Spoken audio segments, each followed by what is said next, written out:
तो आज हम लोग देखते हैं इस वीडियो में आगे का जो 3-4 और फार्मूला बचा हुआ है। ठीक है, देखिए अभी तक क्या बताए थे। 3 फेज डायग्राम पहले बना लेते हैं हम लोग। ठीक है, एयर, वाटर, सॉलिड्स। ठीक है, ये हो गया हमारा सॉलिड्स,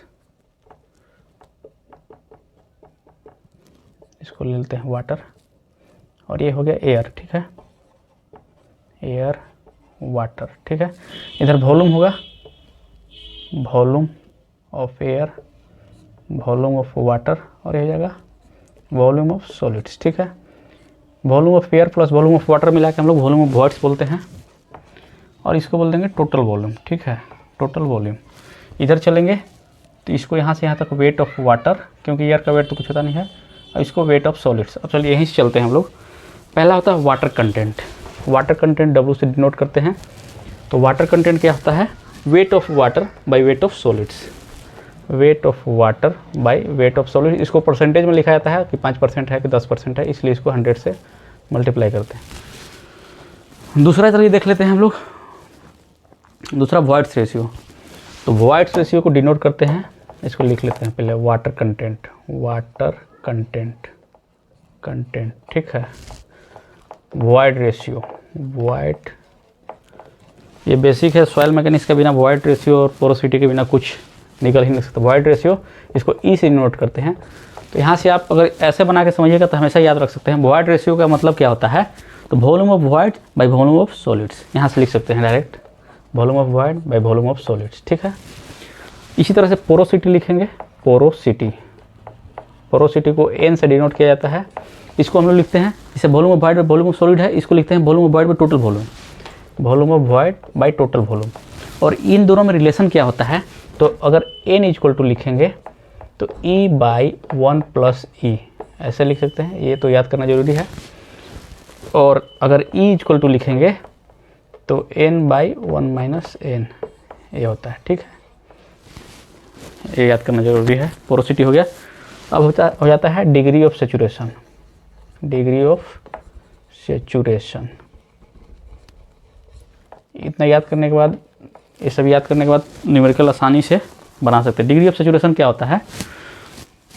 तो देखिए डिग्री ऑफ सेचुरेशन यहाँ से आप समझ सकते हैं कि हम लोग का है वॉल्यूम ऑफ वाटर ये, और टोटल वॉल्यूम ऑफ वॉइड्स, मतलब कि volume of water by volume of void कर देंगे।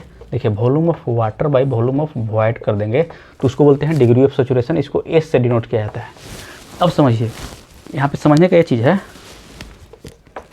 कि मान लीजिए कि कोई सॉइल ड्राई सॉइल है। ड्राई सॉइल का मतलब क्या है?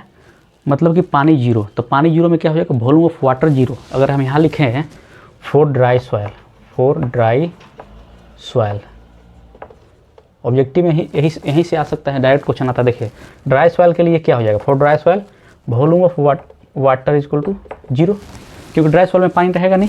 तो जब वॉल्यूम ऑफ वाटर जीरो हो जाएगा तो उस केस में सेचुरेशन, डिग्री ऑफ सेचुरेशन क्या होगा?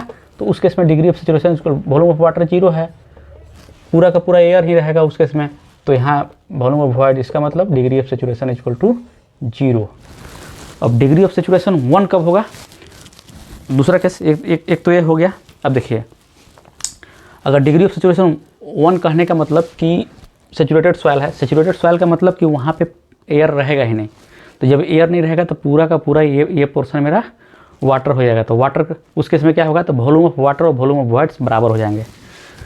तो saturated saturation, degree of saturation S equal to 1 होने के लिए आपको जो है volume of water equal to volume of voids, मतलब कि सेचुरेटेड सॉइल रहेगा उस केस में degree of saturation equal to 100%। 100% उसमें सेचुरेटेड है, एस इक्वल टू 1 लिख सकते हैं, या फिर 100%, परसेंटेज में 100। ठीक है, तो उस केस में volume of voids equal to volume of water, यहाँ से समझ सकते हैं। ठीक है, अब एक और आता है स्पेसिफिक ग्रेविटी। तो ये सब तो याद करना चाहिए। स्पेसिफिक ग्रेविटी क्या होता है? Gamma S by gamma water, मतलब कि यूनिट वेट, अगर डेंसिटी में लीजिएगा तो rho S by rho water लिख सकते हैं। तो यूनिट वेट में ले रहे हैं हम लोग, ज़्यादा यूनिट वेट में ही काम करेंगे। तो unit weight of soil solid divide by unit weight of water. ठीक है, अब दो और चीज़ है, एयर कंटेंट और पोरोसिटी। एयर कंटेंट और परसेंटेज एयर वॉइड्स, तो डायरेक्ट भी फार्मूला समझ सकते हैं, यही बताते हैं। देखिए तो एयर कंटेंट इक्वल टू क्या होगा, तो एयर कंटेंट और दूसरा हो जाएगा हमारा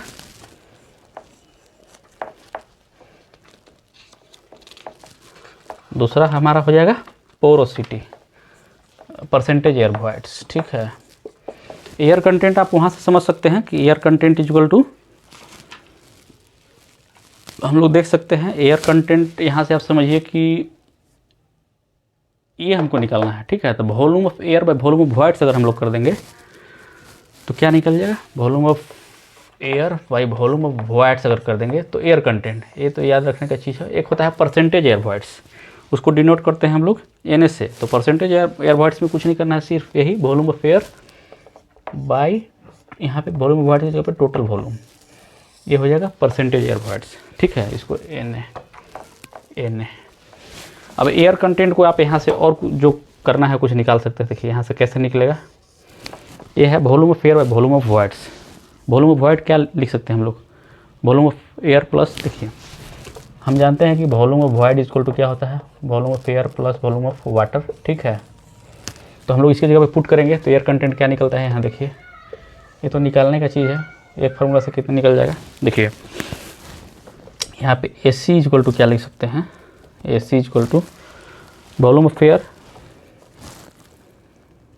यहाँ से वॉल्यूम ऑफ एयर को ले जाते हैं तो volume of voids minus volume water हो जाएगा।